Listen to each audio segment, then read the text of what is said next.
All right, time to go from Lima, Peru to the imitation palatial estate in the Wasatch. Well, not necessarily. It's more like SeaTac. And we get to catch up with our buddy Niko Moreno, find out what's going on with Niko, with the Sounder at Heart and Pulso Sports. It's another Thursday, sir. What is on your mind with the fancy TV graphic behind you that I always like to see? What's the word? Hey, what's going on, everybody? See if we can catch up to the lag a little bit here. But excited to be on, of course. Got lots to talk about. Some surprising moves in MLS, some departures that maybe we could have seen coming a little bit. The Sounders got their first preseason game. We have some news from that end or that continent, and this Sounders team that has gone from Portugal and now is in Spain and continuing their preseason. So, man, lots to talk about, my friend. And this is cup number 2 of coffee. Always happy to be on, of course. Sound in soccer down here and with our SDH family. So yeah, man, let's do it. All right, so let's start with the home news. You got a signing, and it's obviously someone that drives you crazy, I'm sure. And he has his moments of brilliance, but he also drives you crazy. But he's also now officially under contract or added contract. So you get to say that's so Nuhu over and over and over again. Yeah, man. Look, this was news that we were waiting on for sure. I knew who was getting close to the end of his contract.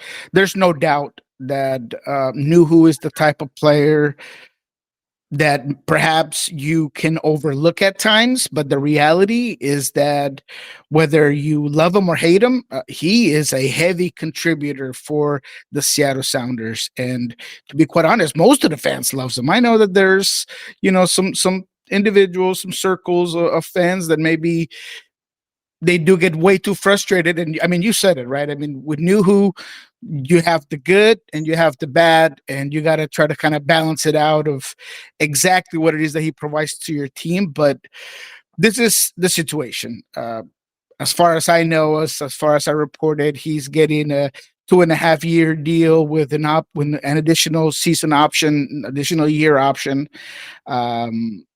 There was some interest from several teams for Nuhu, as there always is. Clearly, nothing interesting enough that the Sounders would feel compelled to move him, and that makes sense. I know that people tend to think that it's a mistake, that you got to move him. And look, I have said it not just in the show, but in several shows that Nuhu is a player that you always got to watch, because if he's not necessarily on a trading block, they're always answering phone calls for a guy like Nuhu. But the other side of that coin is that if you're willing to part ways with Nuhu, you have to replace his skill set.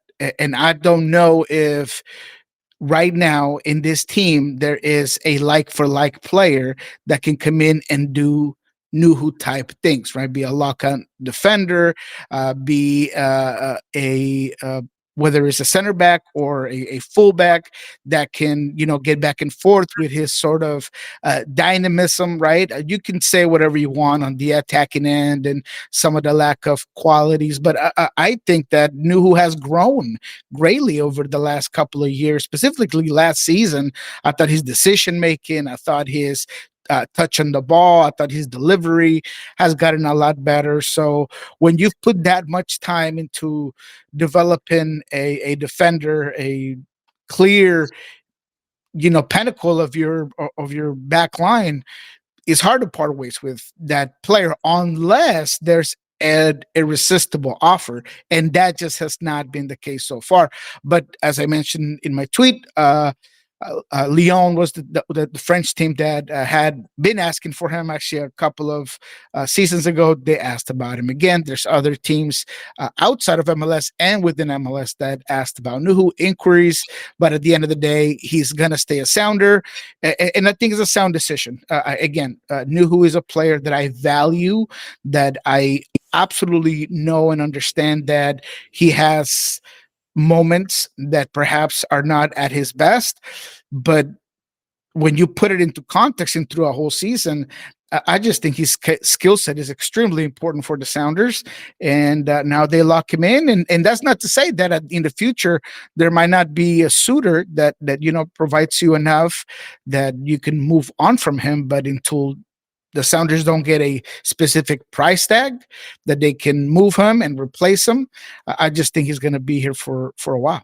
Well, and at the same time, in these situations where you have an asset, and we will treat them as lines on a business sheet for a second. If you have an asset, it's better to control that asset and be able to sit there and say, well, hey, I like that. I like that, appliance. I like that piece of furniture. I like that big TV. Well, if you want that big TV, what's that big TV worth for you? You're in a better bargaining position if someone wants to come by and say, hey, I really like Nuhu. Okay, great, fine. He's with us for a while. But if you really want to add him to your stacks, you've got to come to the table. And it's better to be in that position if you're the front office of any player. Doesn't matter what player we're talking about here, but to be in control of the asset if someone comes knocking on your door, so you can't sit there and just let a player go for free or let the player go at a discounted rate. You're in control of the situation if someone comes knocking.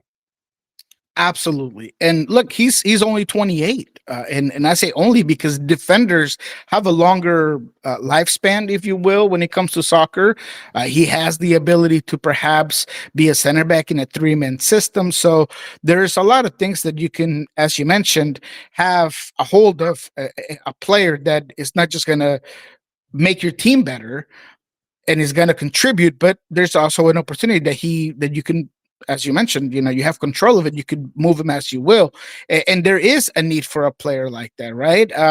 The other thing about Nuhu is that we don't talk enough about is he's extremely durable. He's not injury prone. He is always in a great of fitness. He is a relentless player. And I think, he continues to, I don't like to use the word mature because 28 you should be mature, but he continues to grow as a person, as everyone does, and so I really do think that he is a player that if it was my team, I would absolutely sign him to an extension and see what the future holds. There's also other news that I haven't necessarily put out there.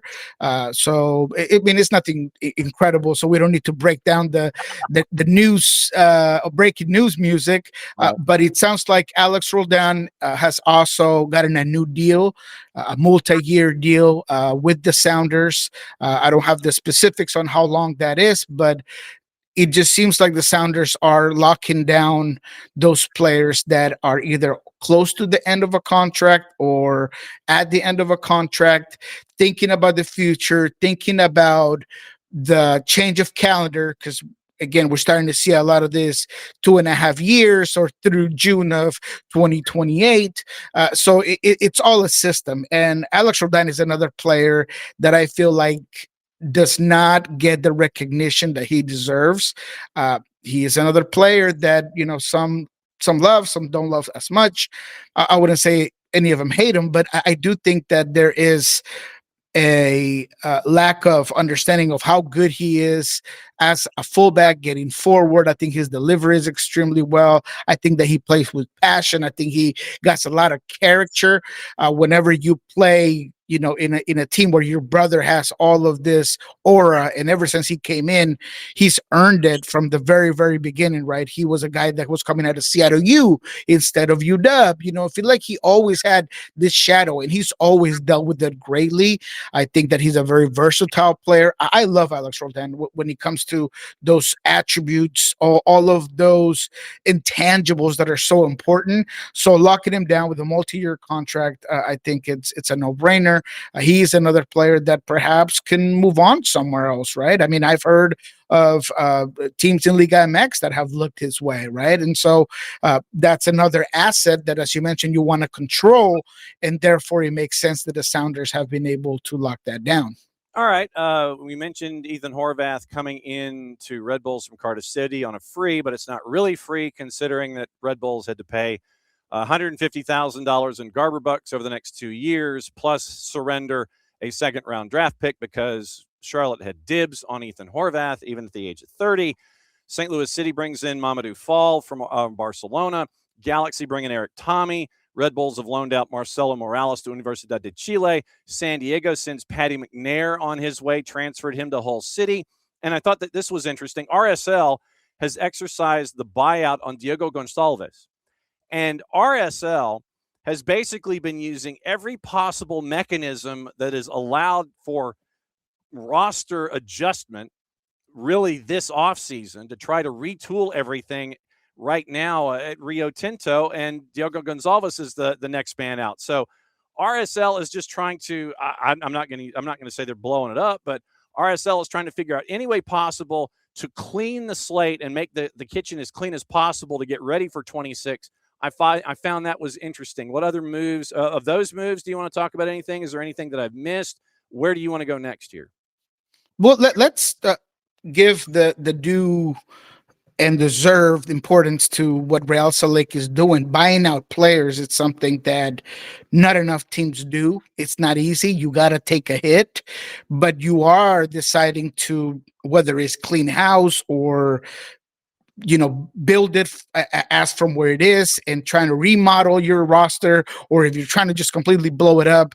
So I give them their due credit. I was never a Diogo fan. I thought that he was a decent player, but I thought that and I don't like to focus too much on the DP label, but how much salary you're spending, how much of your resources that you're putting into the specific player for that player to not be consistent. Whenever you have those DP positions, I'm not looking for the big names or all these things. I just want consistency. I want a team that can say, look, this is what my DP provides. And I don't know if RSL really has that, right? I think that the most consistent player, and I've said it time and time again, is Diego Luna. Diego Luna is the guy who runs that team.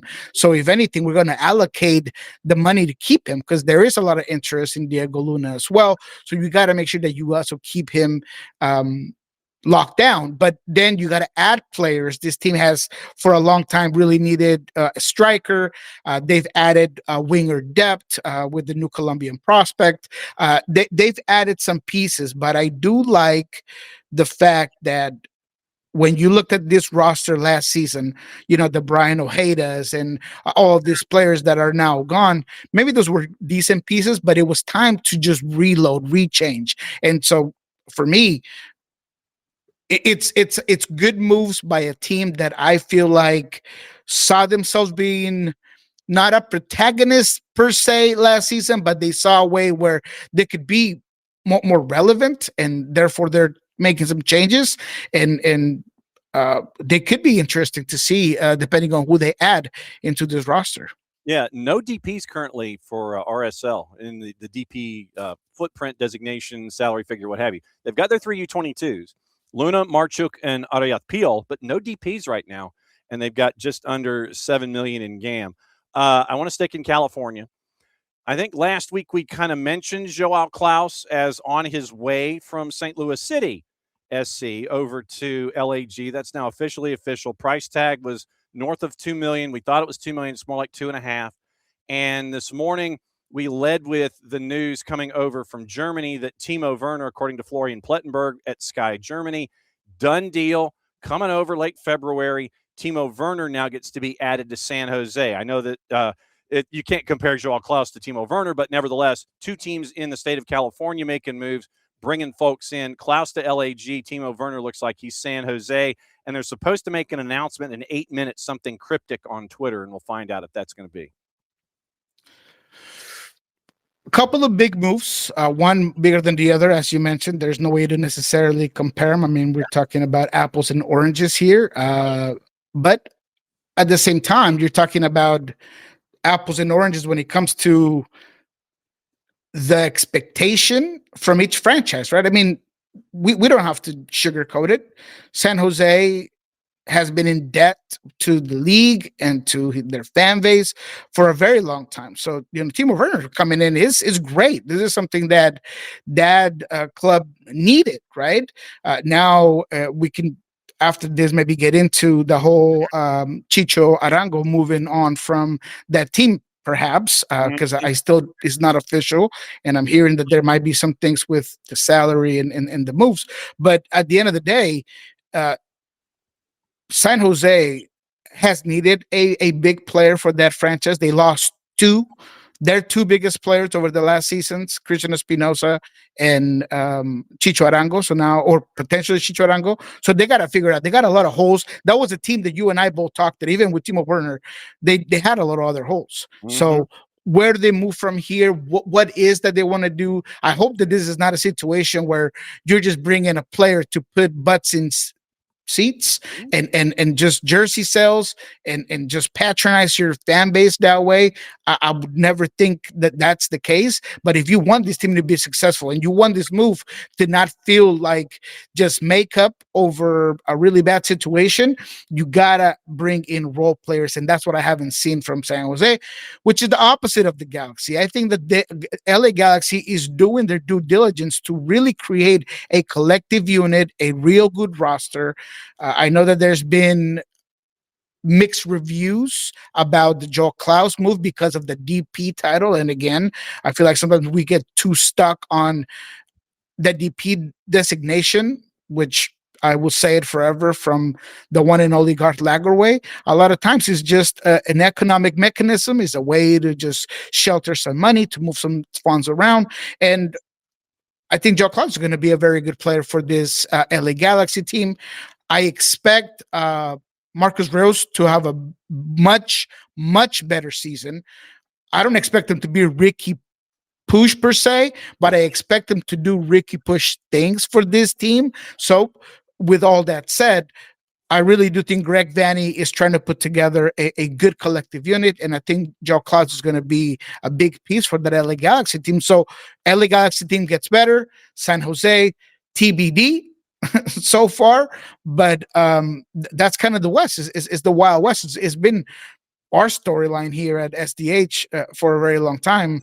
RSL is a question mark. Minnesota is a question mark. So we'll see what really happens there at the end of the day.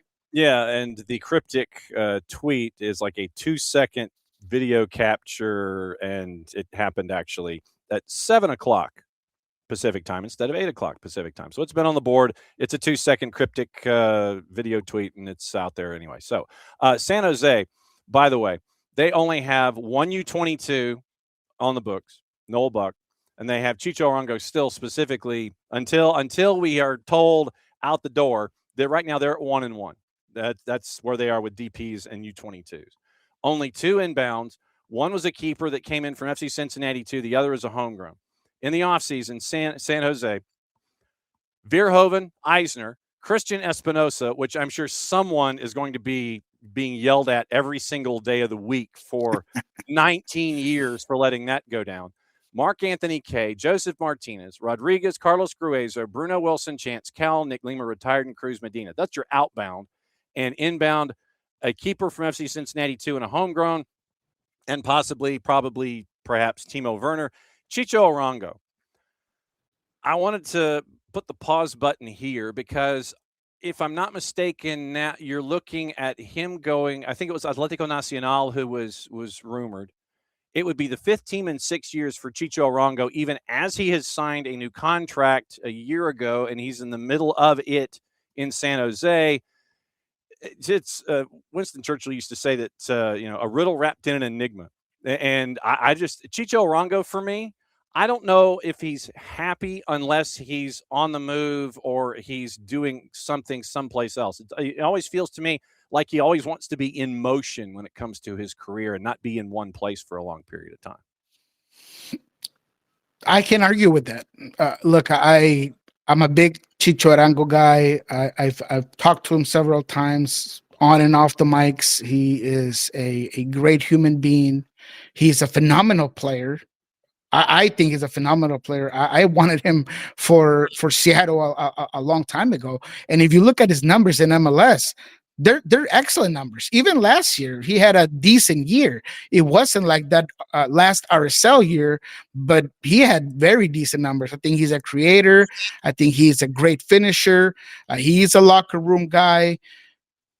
But there is something about his style of life and what he wants out of his family and closeness to certain things that do come into question, right? I mean, they've talked about personal reasons why he wants to move, but he just got a deal with San Jose. He was just saying how bought in he was into the project. I didn't necessarily buy that because those who know Chicho Arango knew that he had been looking for a way back to Colombia for a very long time. And now he gets to do it for his childhood team. If you know the Chicho Arango saga, he was great at Millonarios. That's where he came out of, right? That's what got him to where he is now, or that's where he started. But he has always been a Nacional guy. He loves the city of Medellin. That's where he hangs out during Christmas and during the holidays. So this is a no-brainer for him in terms of living style and his family and proximity to those that I'm sure are important for him. But it does put a big, ugly mark on him as a player, because you start to burn some bridges when you make this many moves.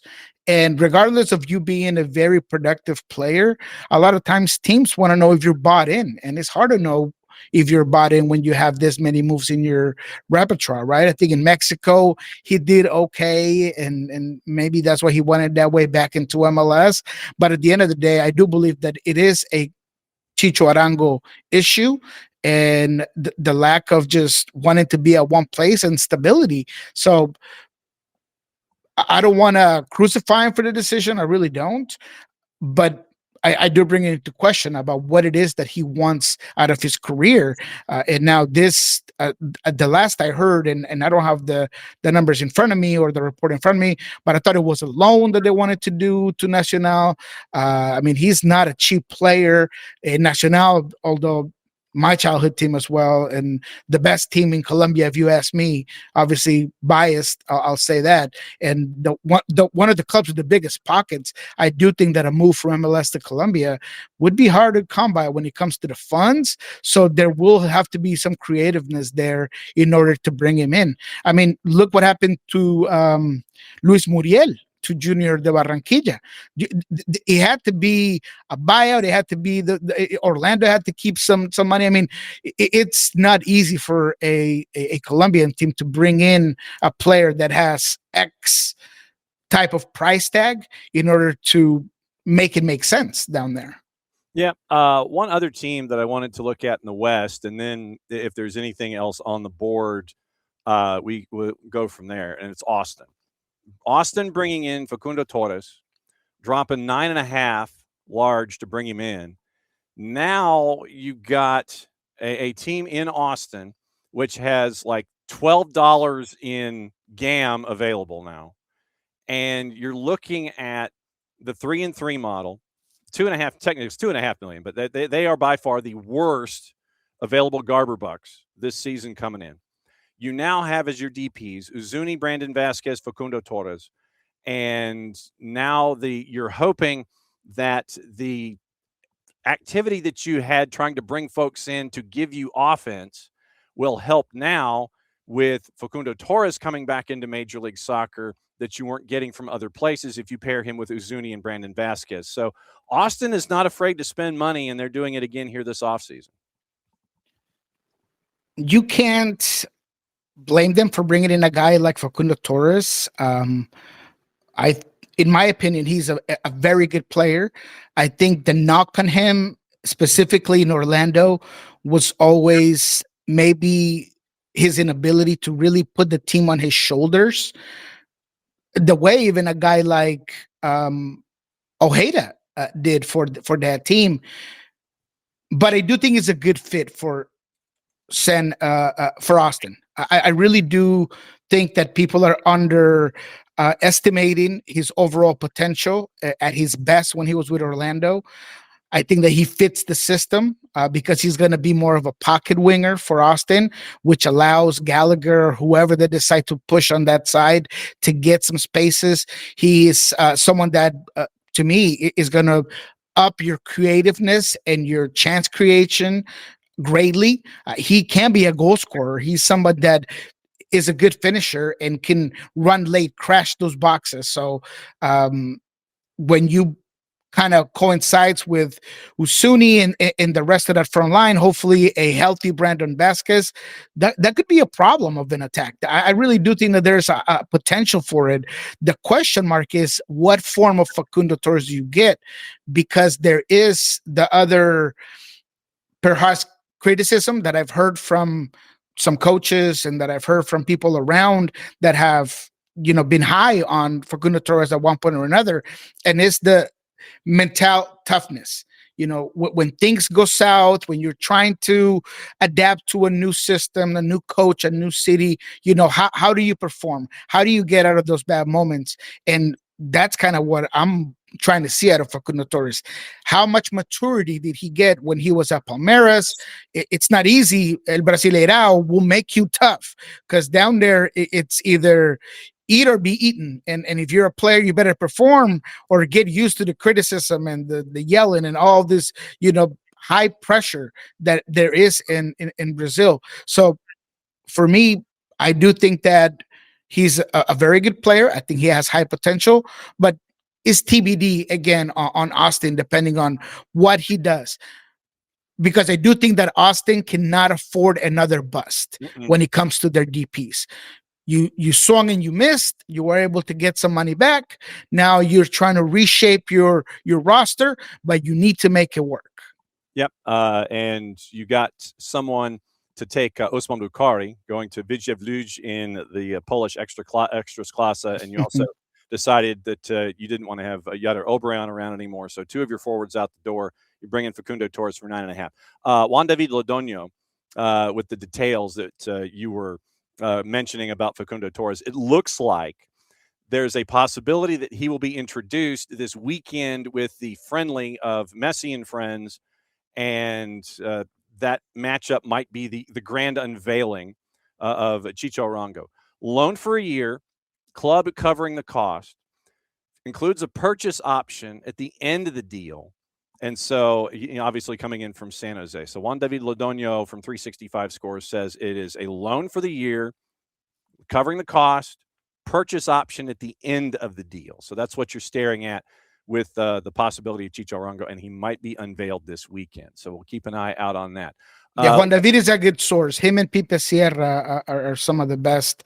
And yes, that's basically what I had seen. Now, it's not official necessarily just yet, so we'll see once he gets pushed through. But he's an excellent source. And then again, we're talking about a loan, right? And then what happens if it doesn't work out? That uncertainty and back and forth with Chicho Arango are the things that I question when it comes to his decision making. So we'll see. Again, we don't want to make any conclusions, and I don't want to criticize him too heavily because he was a desire to play X in X location or X league. I mean, that's his prerogative.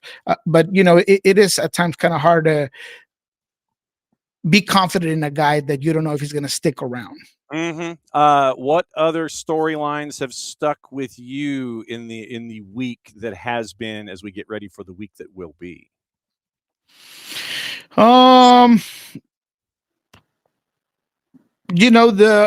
We talked enough about Mateus Bogus, and I mean, obviously that's gonna come into fruition. I think that Red Bulls is another team that's going to be interesting on what they're going to add on that end. I don't see them, as far as I've been able to find out so far, if they're going to add anything during the winter window.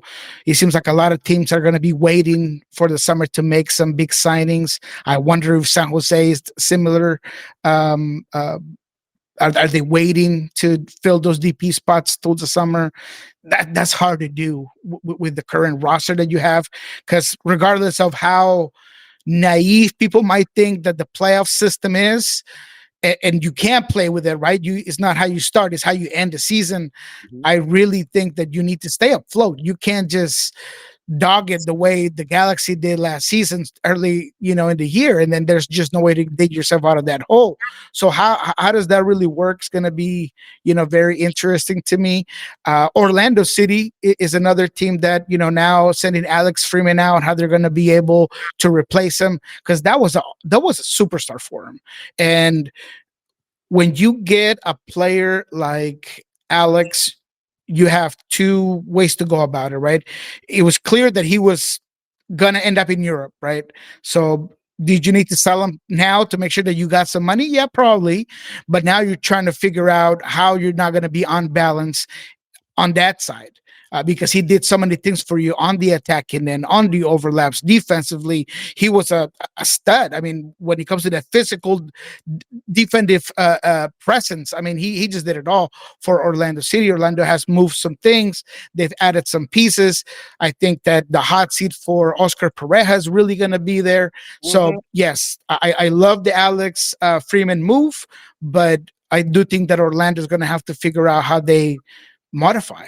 You ain't kidding, especially when you're dropping $4 million. You get $4 million in the door. What do you do with that $4 million? That's the next big question. All right, what's going on with Sounder at Heart, Pulso Sports? As you're not getting to go to Spain, since you're not getting to go to Portugal, you ain't getting to go to Spain, so you're still kind of looking at things from afar. What's the latest?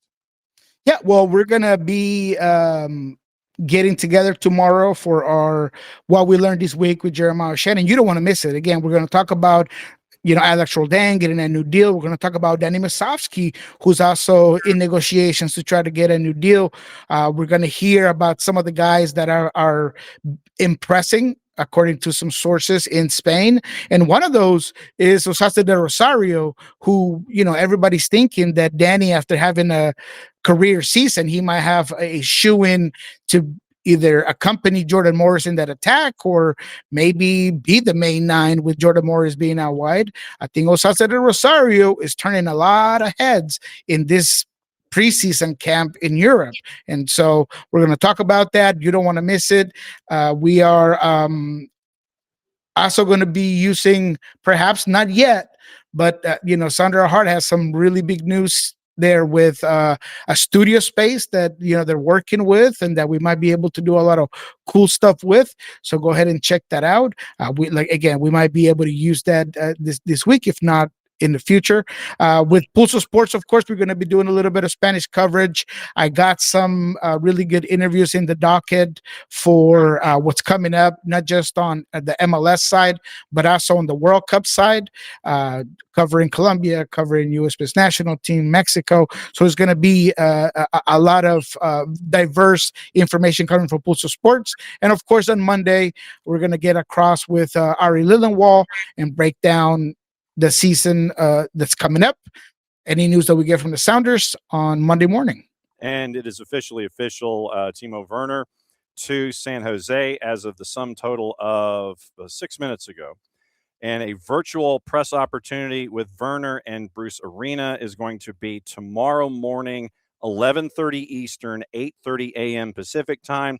Signed on a permanent transfer contract, DP, through June of 28. Also, as a part of the deal, because of dibs, Red Bull get $50,000 in 2026 GAM from the league. So then you get a quote from Bruce Arena. Then you get the alert about the press conference, the virtual presser, and the 29-year-old. They go into stats, and there's a bunch of paragraphs and things like that for the 5'11" forward. So it is officially official. Timo Werner now with San Jose. As always, my friend, it is great to see you. Great to catch up with you. And we will catch up with you again next week. And I can't wait to find out about this studio space and you doing all things. Maybe they're just going to come there and hang out with you in your studio space. Maybe that's what the secret is. They're just going to come over in there and hang out with you, huh? Hey, man, you know what? I do think that this is going to be a big year for Sounder Hard. And, where the studio's place is, close to the stadium. So I think we're going to be able to bring in a lot of special guests. It's going to be fun, man. We're going to have a lot of cool, very creative ways to bring you guys content. So stick around there with Sounder at Heart for sure. Sounder at Heart and a Soto Mojo. Can't wait. We will catch up with you again next week, my friend. Great to see you. Have a good one, boss. All right. There goes Niko Moreno, second cup of coffee, heading to his third.